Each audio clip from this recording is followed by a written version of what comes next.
Many types of hazardous materials are used for the production of energy, in industrial processes, the treatment of illness, and for national defense. The manufacture and use of these materials results in toxic waste which must be disposed of properly. Some of the waste produced by the U.S. Department of Energy's research and development programs is radioactive. One of the disposal areas for this radioactive waste is the Nevada test site.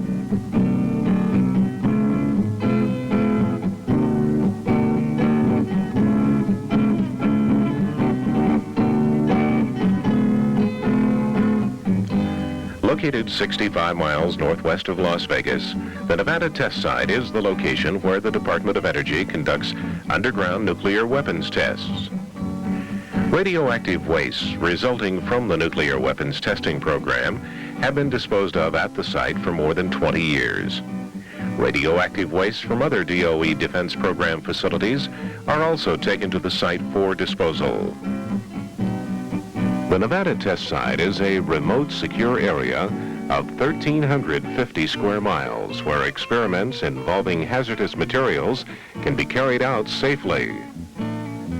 Radioactive waste management programs at the Nevada test site are part of a nationwide program conducted by the Department of Energy's Office of Nuclear Waste Management, headquartered in Washington, D.C.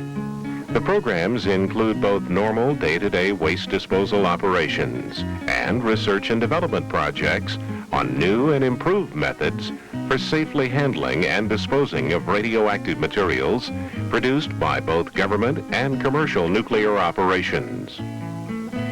Every plant and animal that has ever lived on this earth has been exposed to nuclear radiation for every second of its life by radioactive materials which occur naturally in our environment.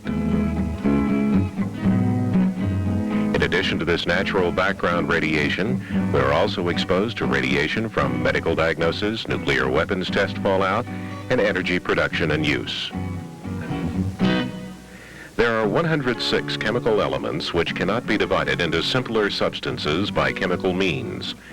Each of these elements may have up to several radioactive isotopes which have half-lives ranging from millions of a second to millions of years.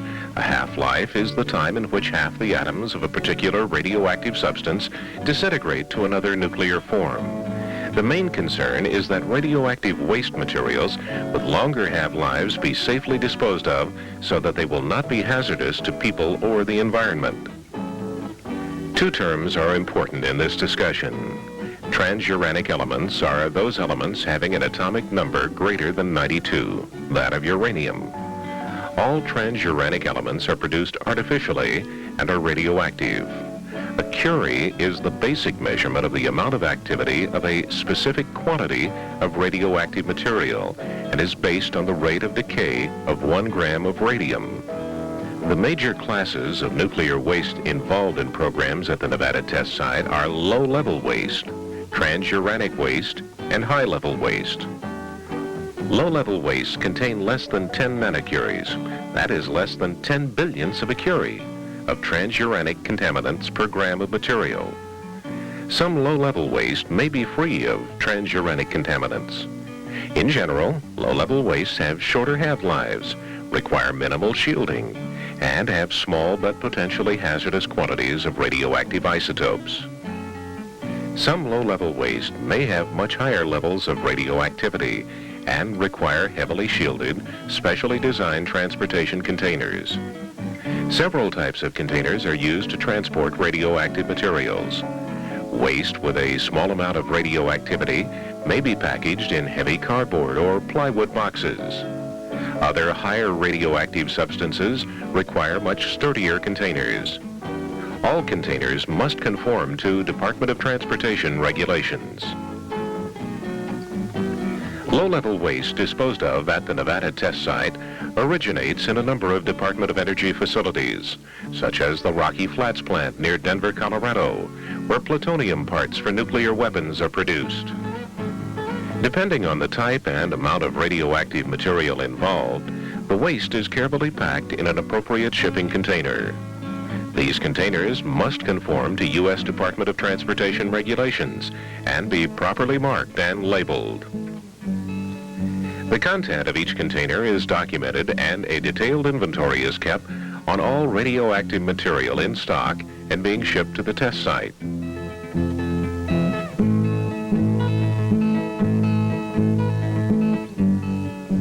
Each step in the operation, gathering the waste material, consolidating it, and packaging it, is carefully planned and checked to ensure that exposure to the plant employees, truck drivers, and the public is kept at the lowest level possible, well below the existing radiation exposure guidelines.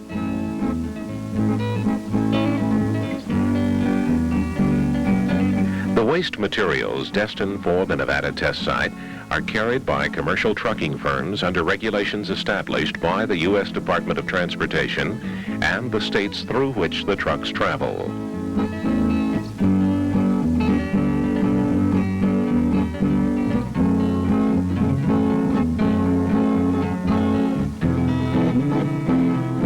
Radioactive waste materials also result from a number of activities at the Nevada test site.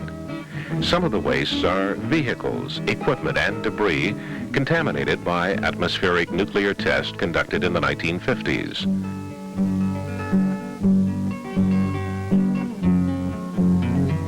This material is being gathered and placed in two large subsidence craters in Yucca Flat, formed by underground nuclear tests. This debris will be covered by several feet of earth and the location marked with monuments.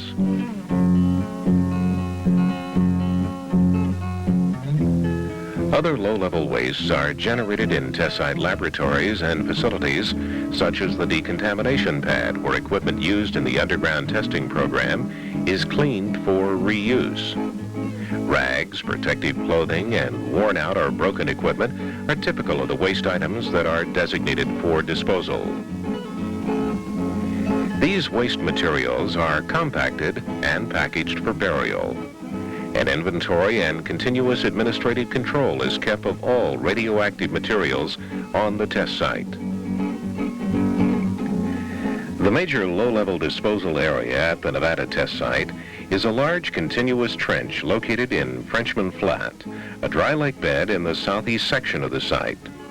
The trench is 20 feet deep, 700 feet long, and has a capacity for the burial of 1,600,000 cubic feet of packaged radioactive waste.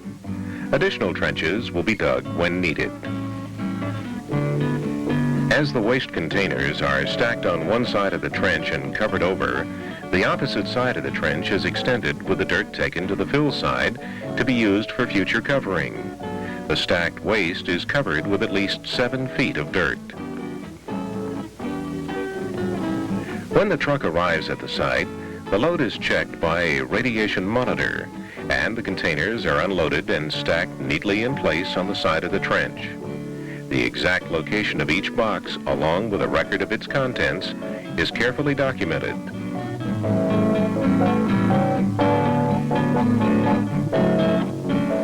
Although highly unlikely, if it is ever necessary to retrieve a container, the record can be checked and the box located and dug out of the trench. Strict controls are required on the material shipped to the test site for burial to assure that all Department of Transportation requirements are met. The contents must not include liquids, pyrophoric or explosive materials. Combustible material must be separated from non-combustible and plainly marked. Any heat produced by the contents of the container must not adversely affect the chemical or physical integrity of the contents or the package. The exterior of the package must be free of radioactive contamination upon arrival at the test site.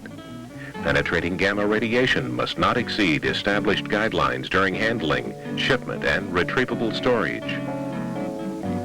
Packages with waste containing tritium, a radioactive isotope of hydrogen, are overpacked in steel cylinders.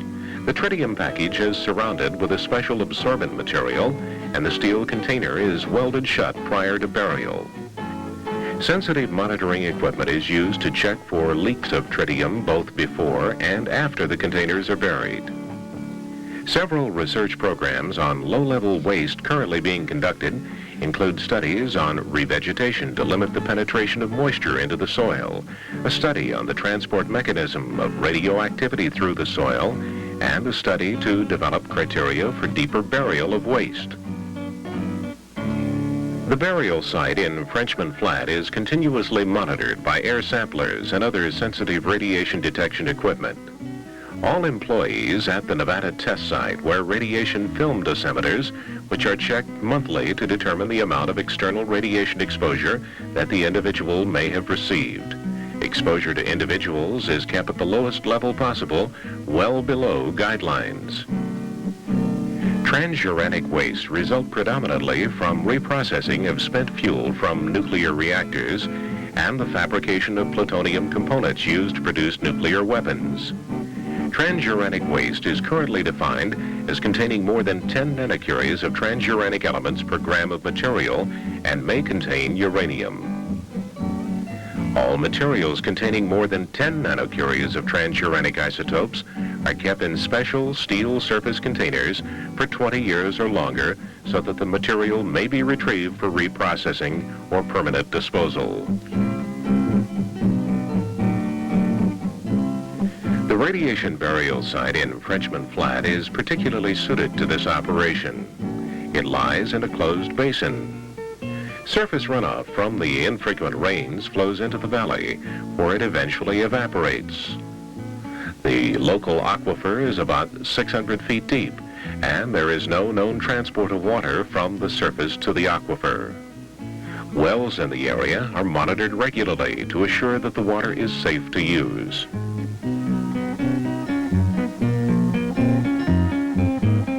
Research utilizing high-level waste is conducted under the Nevada Nuclear Waste Storage Investigations Program, which involves developing technology for handling, packaging, and storing highly radioactive spent fuel assemblies in different geologic mediums. The Nevada program is part of the National Waste Management Program conducted by the Department of Energy through the Office of Nuclear Waste Isolation, operated by Battelle Memorial Institute at Columbus, Ohio, and at other DOE field offices in Savannah River, South Carolina, and Hanford, Washington.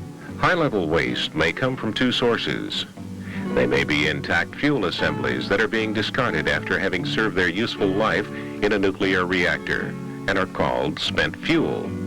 High-level waste also results from the reprocessing of the spent fuel to extract the remaining uranium and plutonium for continued use as reactor fuel. These high-level wastes are being considered for disposal in geologic repositories or by other technical options designed to provide long-term isolation of the waste from the biosphere. The spent fuel assemblies being used at the Nevada test site are from the Florida Power and Light Company's Turkey Point reactor.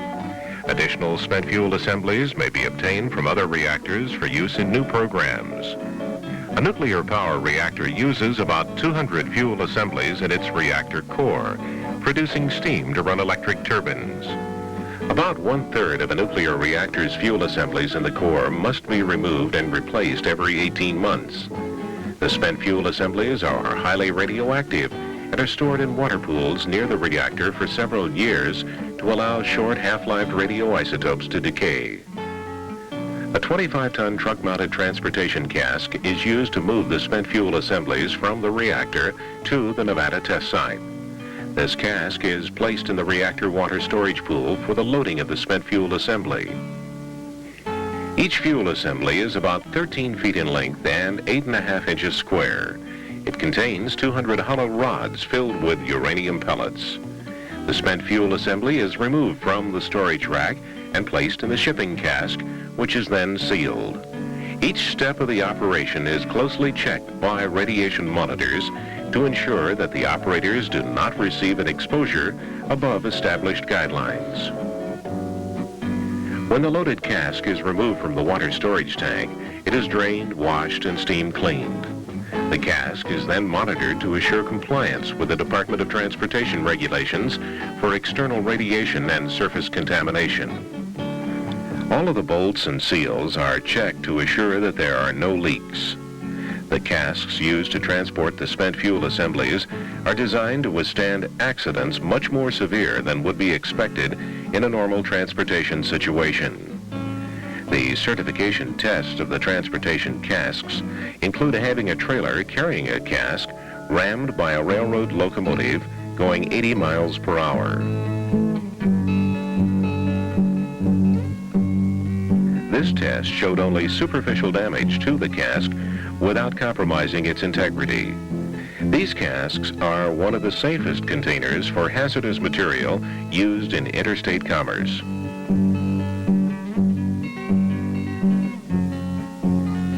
Several of the spent fuel assemblies were first taken to the Battelle Memorial Institute Laboratory in Columbus, Ohio, where they were closely examined in a hot cell which protected the operators from exposure to radiation. The condition of each assembly was carefully documented.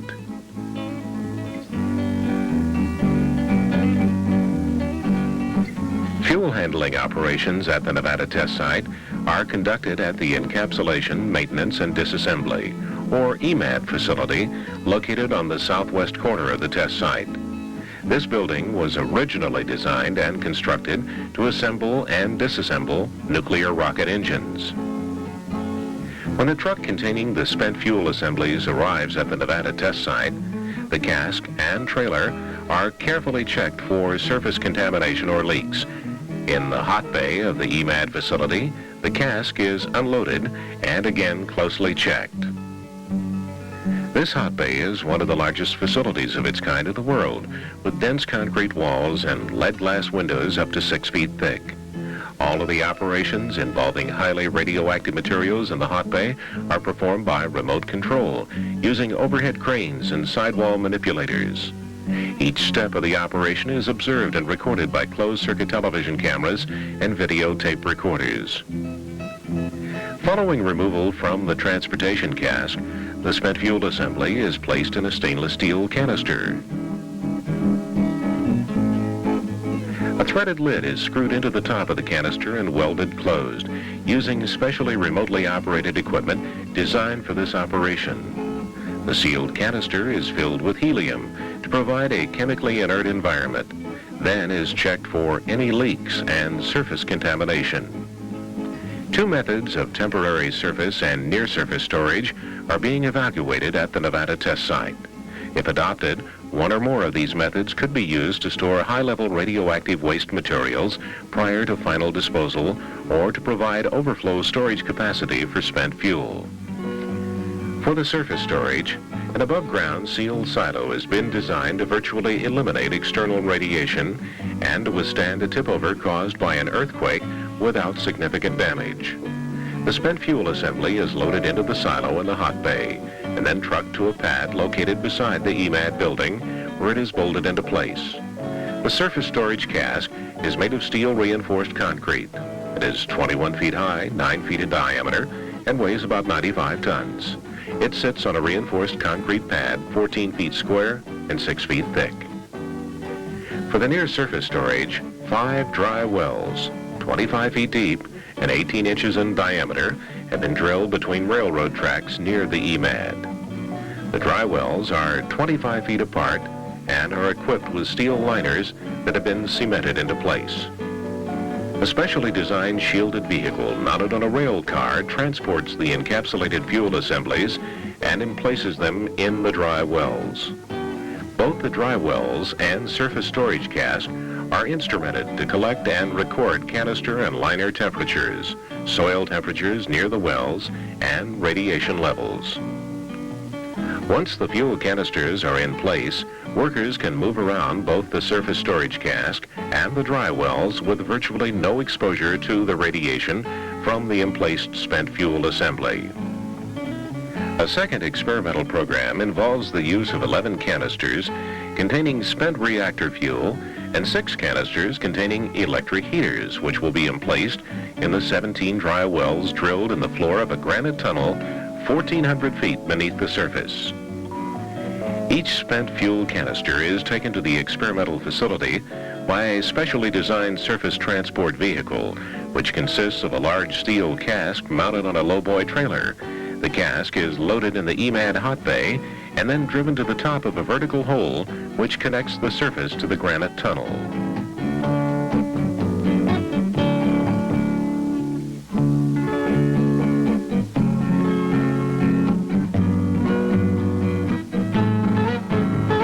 Men and equipment are transported to the 1,400-foot deep tunnel in a separate vertical shaft.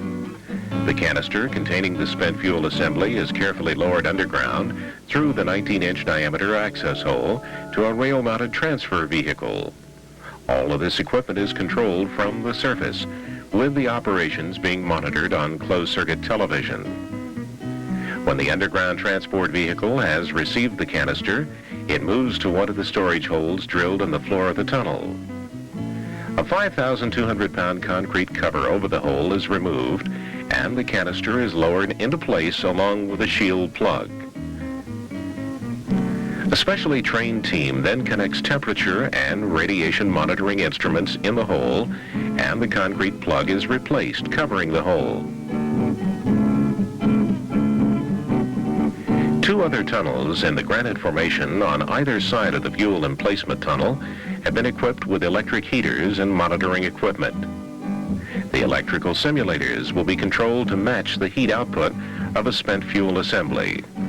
The object of the experiment is to evaluate the response of granite to the temperatures produced by the electric heaters and the combination of high radiation and thermal heat produced by the radioactive spent fuel assemblies.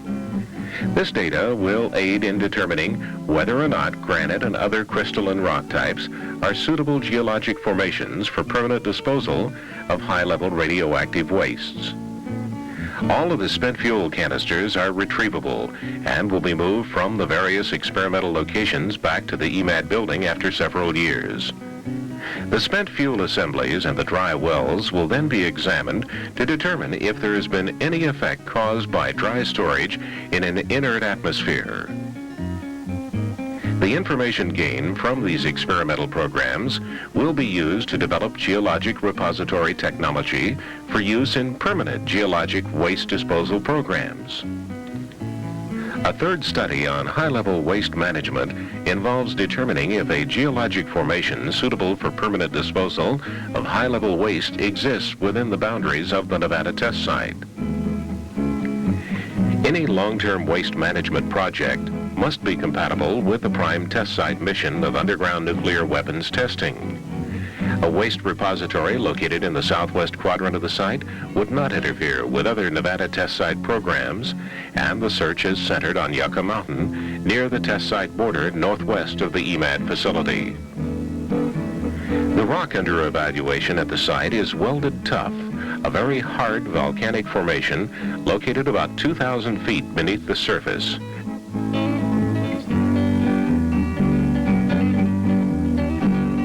Currently, the area is being drilled to obtain cores of the underground rock formation for evaluation by geologists and other scientists.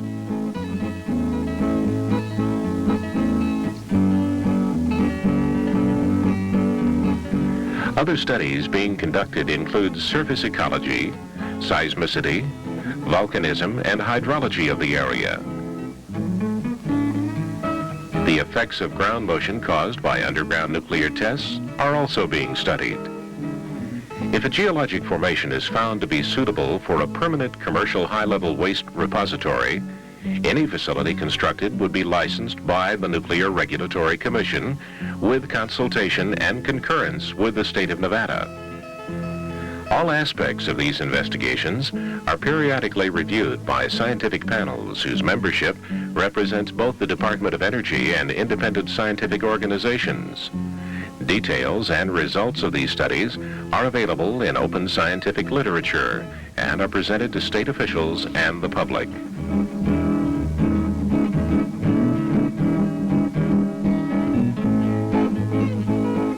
The radioactive waste management programs conducted at the Department of Energy's Nevada test site are essential to many of the DOE's defense programs and are helping to solve the problems of permanent geologic storage of high-level waste from the nation's commercial nuclear power industry.